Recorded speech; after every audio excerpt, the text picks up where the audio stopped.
More, we're joined by Osama Rizvi, Global Market and Product Strategist at Primary Vision. Hi there, Osama. Now, inflation is running at 10% and growth is stagnant. So does the BNP-led coalition actually have the physical firepower to lower prices as promised? Well, we see that IMF still projects that inflation in Bangladesh will remain high around 8.9%, 9%, which is like 1% difference from where it is right now.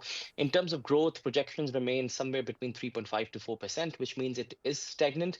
In terms of the fiscal power to do something good, I think we need to look at the tax to GDP ratio, which is only 7%, one of the lowest in the region, actually, along with Pakistan. So I think in terms of having the fiscal power or space to make some reforms or proper changes, they will face some challenges, at least in the shorter run.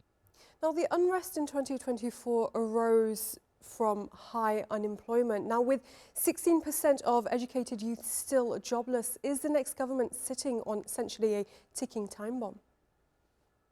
Well, a ticking time bomb would be an appropriate, unfortunately, a way to describe it, because when we look at the figures, apart from the unemployment, we see that 89% of the graduates, 18 months from their time of being graduated, remain jobless. Similarly, 10,000 IT graduates are generated every year, whereas the requirement is 450,000. So there is a lot of gap between what is required and what is happening. And this is a classic case of youth as a liability and as an asset. So it can turn into a liability if proper reforms are not taken, but it can also be an asset because even in the West and the global economies, top 10 economies, the demographic dividend has peaked. So Bangladesh and other countries of this sort can maybe become leaders on this edge and provide cheap and affordable labor to these countries.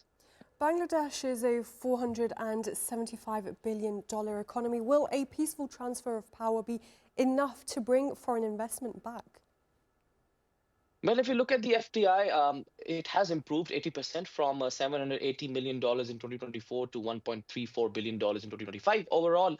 But the FDI to GDP ratio remains around 0.3 or 0.4%.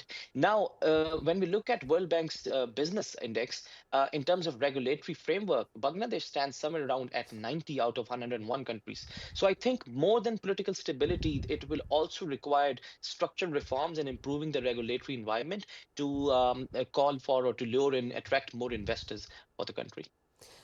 Now, polls show a tight race after 15 years of Hasina. If the result is disputed, can we expect a risk of violence returning to the streets?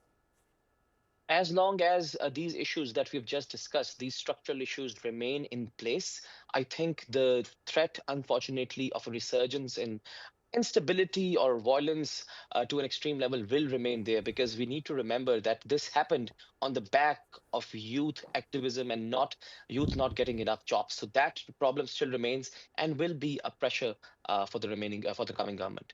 Right, we'll leave it there for now. Osama Rizvi, Global Market and Product Strategist at Primary Vision. Thank you very much as always.